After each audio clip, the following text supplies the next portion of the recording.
Պարոն նախագահ, մենք նախընտրական մեծ հաշվով շրջափուլի մեջ ենք, ու ես խորապես համոզված եմ, որ մենք անընդհատ պետք է խոսենք ապագայի մասին, ինչ կարող ենք առաջարկել մեր ժողովրդին ու քիչ վերադառնանք անցյալ ավելի շատ ապագա։ Միևնույն ժամանակ, շարունակելով Ագնեսայի հարցը, անխուսափելի, այո, պետք է խոսել նախկինում տեղի ունեցած սխալների մասին, բացատրել ոնց է տեղի ունեցել, ինչ է տեղի ունեցել, ինչի համար եք ափսոսում, ինչ կարող էր այլ ձև լինել, չգիտեմ, այսինքն բաներ, որոնք նախկինում տեղի են ունեցել, եւ ինչ որ ձև այդ հարցերը քննարկվում է։ Ես մի առաջարկ ունեմ, ուղղակի մի հատ ցանկ կազմեք այդ խնդիրների։ Ես տեսնում եմ մի բան։ Չէ, դուք սխալներ արել եք, պարոն նախագահ, այդ է հարցը։ Մարդիկ ասում են, դուք կարող եք ընդունել աշխատողը սխալ չանել, բայց ես տեսնում եմ բան, լիքը բաներ կա խնդրեմային, որ մարդկանց զայրացնում է, որոնք իդեպ իմ ժամանակահատվածում չեն եղել, բայց կախվել էին վրա։ Իրականում իմ ժամանակահատվածում չի եղած նաև խնդիրները կախվել են իմ վրա։ Բայց նաև ձեր ժամանակահատվածում են, չէ՞, պարոն նախագահ, խնդիրներ եղել ու մարդիկ ուզում են ձեզանից լսել։ Ամենամեծ խնդիրը սխալը Հայաստանում եղել է իմ ընկալման, որը ուներ ինչ որ տեղ բացատրելի նաև պատճառներ, բայց այդ մի քիչ կիսաֆեոդալական բաներ կային, չէ՞, տեղերում ինչ որ մարդիկ, որոնք մեծ ազդեցություն ունեցել, հարցեր լուծողներ եւ այլն։ Ու մարդիկ հոգնել ու զզվել էին այդ մթնոլորտից։ Ամենից մեծ խնդիրը դրանից էր գալիս, բայց մի հատ հասկանանք այդ խնդրի աղբյուրը որտեղից է։ Այն ժամանակ ազգային ժողովը ձևավորվում էր եւ համամասնական եւ մեծամասնական ցուցակներով։ Մոռացել ենք, չէ՞ երևի։ Համոզված եմ, որ հիմա շատերը չեն էլ հիշում։ Եվ 131 падգամավորից, եթե չեմ սխալվում, մեծամասնական ավելի շատ էր ոնց որ, չէ՞։ Հա։ Մեծամասնականը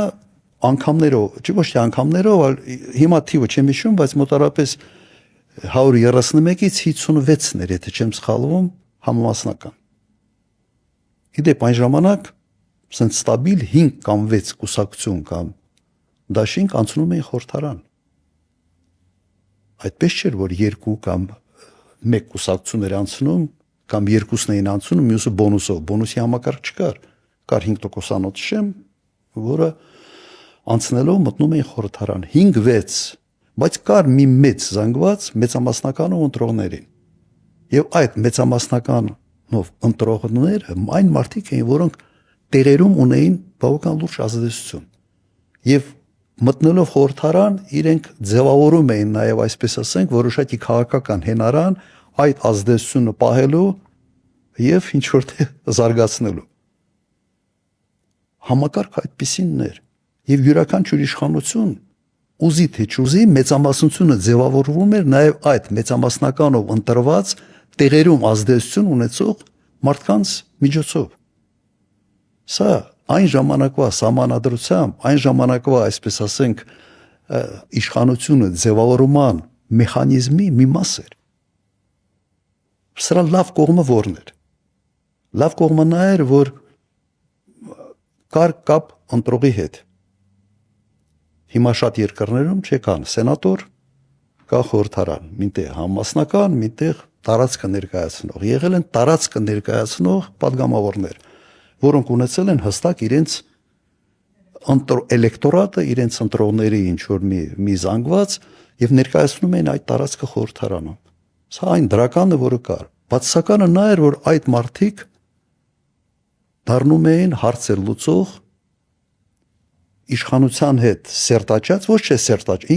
իրենք իշխանության մաս են սահմանադրությամբ։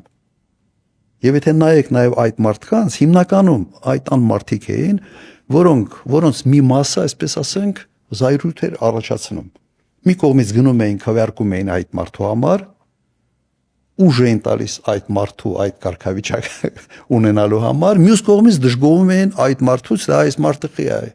ասենց կոպիտ ասած կամ հաբրգել, կամ համահանումա, կամ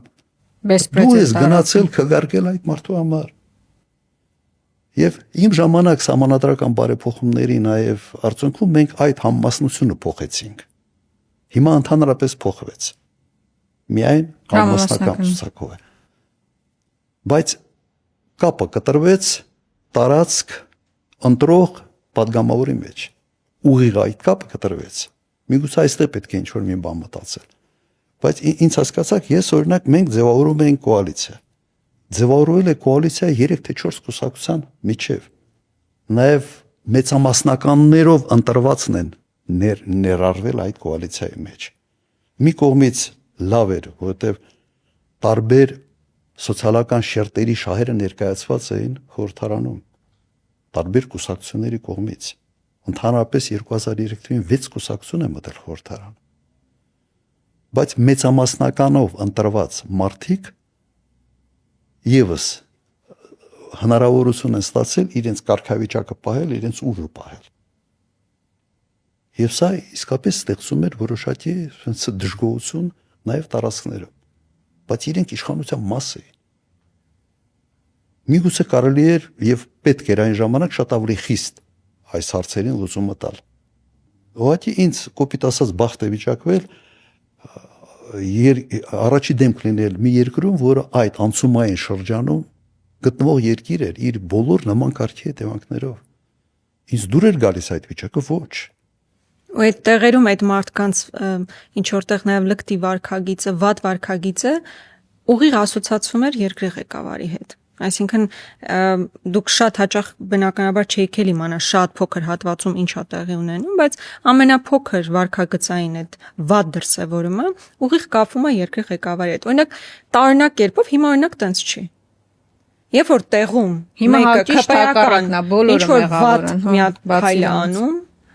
իր որևէ գործողություն ուղիղ Նիկոլը չի ասոցացում։ Ասում է Նիկոլը լավն է, ինքը վատն է։ Իր սեգմենտը, էլի ցավոք տենց է։ Այդ նույն Հարիֆի պատմությունն է։ Տվյալ դեպքում, եթե ասում են ոնց կարա նախագահը չիմանա, ուժեղ մարդ է, ուրեմն ինքը գիտի։ Հիմա եթե այն ժամանակ sense ձևացնեինք, որ թույլ մարդ ենք, բան չենք բանանում, Հարիֆ ենք կոպիտ ասած։ Հիմա էլ ասում են մեր խեղճը ինչ կապ ունի։ Մարդա, sense սա որը ժպտում է, մեր հետ պիրաժկի է ուտում, ինչ կապ ունի սրա հետ։ Միգուցե ուզում եի ասել, դա էր ճիշտ, բայց դա կընդհանրեր, որ պետք է ես ոչ թե երկիր ղեկավարեի, ես պետք է դերասանություն նաև անեի։ Նո վատ իմաստով դերասանություն, ամենայն հարգանքով բոլոր դերասանների նկատմամբ։ Բայց դուք ինձ հասկացաք, որ ստեղ նաև երկրի կառավարման մոդելը այդպիսինն էր եւ ինքը ենթադրում էր այսպես նման կարգի բացասական երևույթներ։ Այո, այս խնդրումը կար։ Լավ, պարոն նախագահ, ես կարծում եմ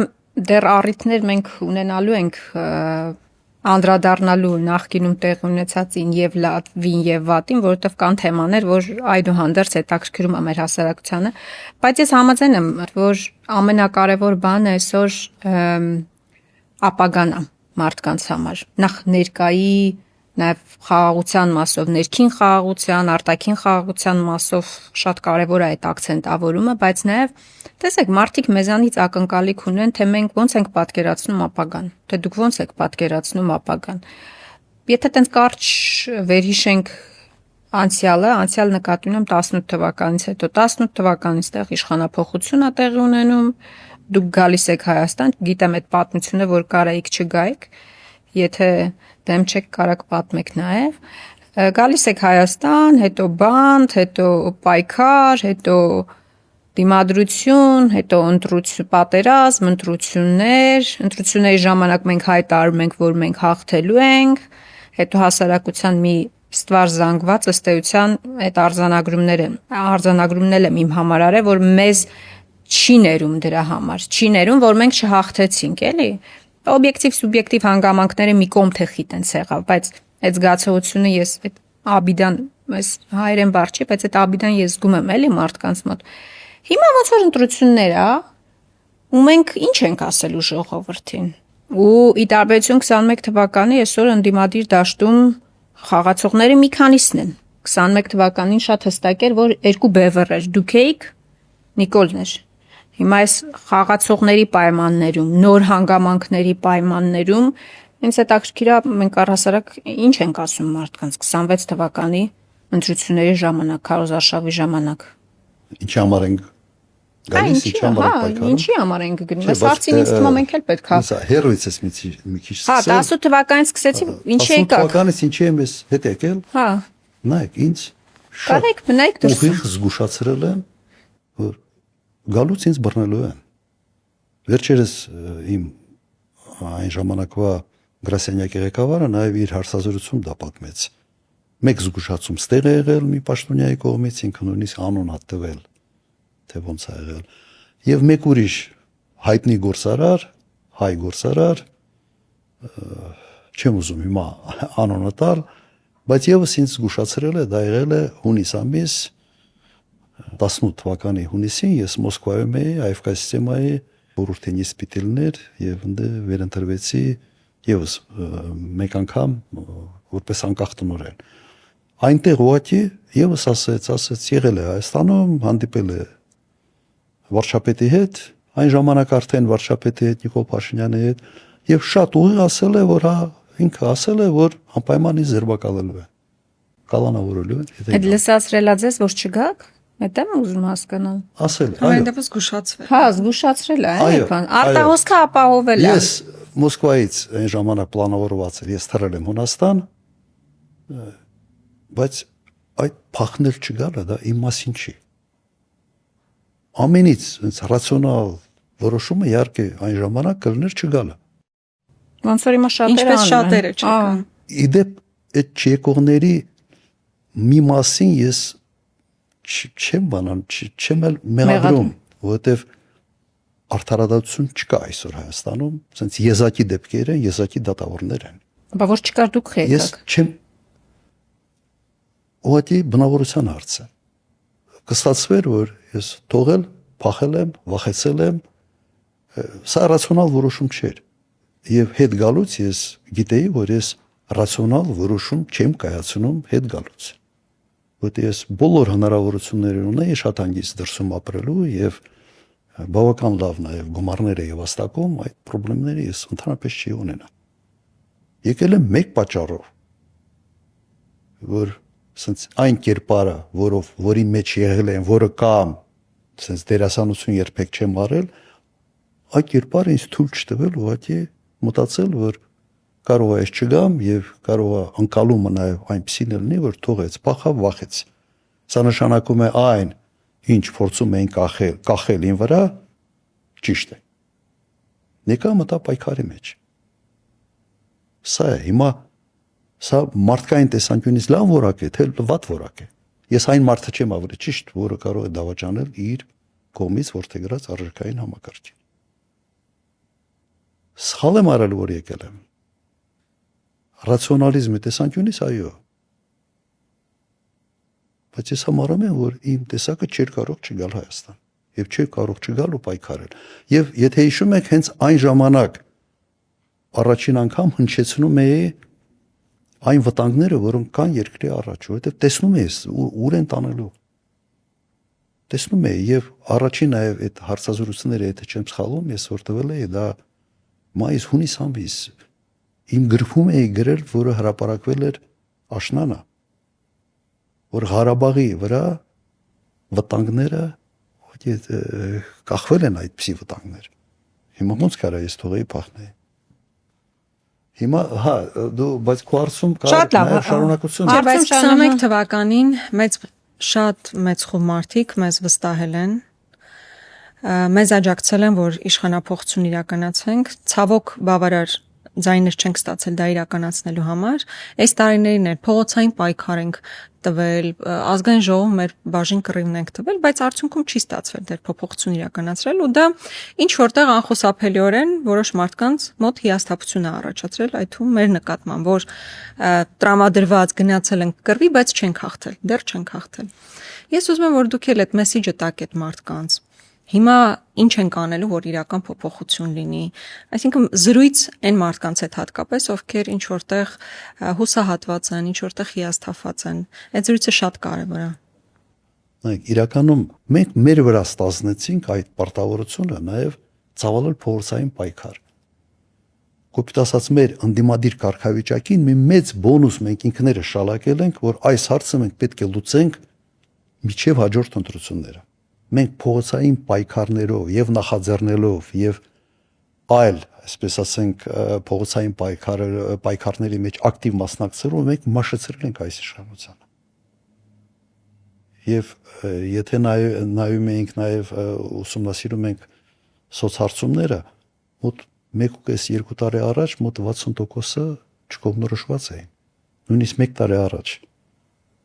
Դրանց մի զգալի մասը նրանք են, ովքեր հիասթափվել են ԿՊ-ից, բայց դեռ չեն կողմնորոշվել, թե ում համար գնան քվեարկել։ Հիմա այդ տոկոսը բավական փոքր է, մոտ 25-30%։ Այսինքն մենք դաշտ ենք մաքրել այլ քաղաքական ուժերի համար։ Միգուցե նաև որոշ չափով մաշեցնելով ինքներս մեզ, բայց մենք դաշտ ենք բացել ուրիշների համար։ Եվ լավ է, որ կան ուրիշները։ Ես մեր այս զրույցի ժամանակ ասել եմ, որ առաջ խորհրդարան շատ հանգիստ անցնում էին 5-ից 6 կուսակցություն։ 5-6 միավոր մտնում էին խորհրդարան։ Հիմիկվա 3-ը նորմալ չի։ Ինքն էլ այդ 3-ից մեկը բոնուսով անցած, այլ ոչ թե տոկոս հաղթահարած շեմը։ Համարենք, որ մենք, այսպես ասենք, մեր փողոցային պայքարը, մեր այս ջանքերը հիմա լավ հնարավորություն է ստեղծել իշխանափոխության։ Որոշ չափով մեր մաշեցման գնով։ Որոշ չափով կասա։ Ես սա ընդունում եմ։ Հիմա մենք պետք է փորձենք ներկայանալ, թե մենք ով ենք։ Մեզ ճանաչում են։ Բայց կա եւս մեկ հանգամանք, նայեք։ Բոլորը գալիս են տարբեր ծրագրերով։ Ես ծանոթանում եմ այդ ծրագրերին, ծրագրերը լավն են։ Լավ խոստումներ կան, ասենք սիրուն ձևակերպված, նաև ներկայացված են բավական սիրուն։ Եվ հիմնական հարցը, իսկ ով կարող է դա անել։ Մարդ, որը արդեն ապացուցել է, որ կարող է դա անել, ընդունակ է, քաղաքական թիմ, որը ապացուցել է, որ պայքարող է, թե լրիվ նոր մարդիկ, որոնք այդ ցանկությունը ունեն, բայց դեռ չունեն փորձ եւ դեռ որևէ պրակտիկ տեսանկյունից քաղաքական պայքարի մեջ չեն դրսևորվել։ Հիմա մենք պետք է դիրքավորենք մեզ որպես մի քաղաքական ուժի եւ ես ինքս որպես մի առաջնորդ, որը ընդունակ է, արել է մի երկու անգամ, ճգնաժամային իրավիճակում բավական լուրջ հաջողությունների հասել է եւ կարող է դա անել երրորդ անգամ։ Սա մեր մեսեջը պետք է լինի մեր ընտրողներին։ Բայց ես լիվ ընդունում եմ այն, ինչ որ ասել եք, որովհետեւ այդ խնդրեմը կա։ Մենք որոշակի գին ենք տալիս մեր անզիջում պայքարի համար այս ընթացքում։ Չի լինում, որ երկու հոգի պայքարեն, մեկ այդ պայքարի ընթացքում ուժանա, այն մյուսը լրիվ կորի։ Հիմնական հարվածները մենք ենք ստացել այս ամբողջ 5 տարվա ընթացքում, 4.5 մոտ 5 տարվա ընթացքում։ Եվ սա այն հետևանքներն է։ Ստեղծված իրավիճակում կա յուրահատկություն։ Վերջի մամուլի ասուլիս ժամանակ ես մոտավորապես փորձեցի այդ յուրահատկության մասին խոսալ, որ ձևավորում են ավելի խոշոր միավորներ, մտնում են քաղաքական պայքարի մեջ եւ մենք ինչ որտեղ վերադառնում ենք այն իրավիճակին, երբ առնվազն 4-5 ընդհանուր միավոր կարող են մտնել խորհրդարան։ Բայց սա նաեւ նշանակում է հետեւյալը, որ տարբեր սոցիալական շերտերի վրա ազդեցություն։ Սա նշանակում է, որ ամեն մի այդ միավորը փորձելու է ազդելով իր ընտրազանգվածի վրա մոբիլիզացնել այդ ընտրազանգվածը քվեարկելու համար։ Եվ սա նշանակում է, որ հետագայում եթե ձևավորվի դժվար թե մեկ կուսակցություն կարողանա ասենց 50+ հավաքի, դա այսօր այս պահի վրա դա ուղղակի չի երևում, սա նշանակում է, որ կձևավորվի որոշակի կոալիցիա, որը ավելի լայն շերտերի հայացքները ներկայացնող կոալիցիա կլինի խորհրդարանում։ Ես կարծում եմ դեռ բուն քարոզարշավի տեխնոլոգիաների դիրքավորման մասին դեռ ավելի ծավալուն զրույցներ կունենանք, ամփոփենք Տիկին Գրիգորյան։ Կարծում եմ, հետաքրքիր բազմաշերտ տարբեր հարցերին անդրադարձանք։ Առաջիկայում էլ արդեն շատ ավելի կոնկրետ թեմաների փորձենք անդրադառնալ միջև քարոզարշավ։ Առաջիկայում մենք մեր հիմնական ներկայացումն ենք, չէ, այսպես պրեզենտացիան ունենալու ենք եւ թիմի տեսանկյունից եւ ծրագրի տեսանկյունից, այստեղ ինչ որ բան կուզենաք ավելացնել։ Չէ, երևի դա արդեն Հա, Ավելի հստակություն կմտնի եւ հա բովանդակության տեսանկյունից այսքանը։ լավ ամփոփենք չէ սրանով, հա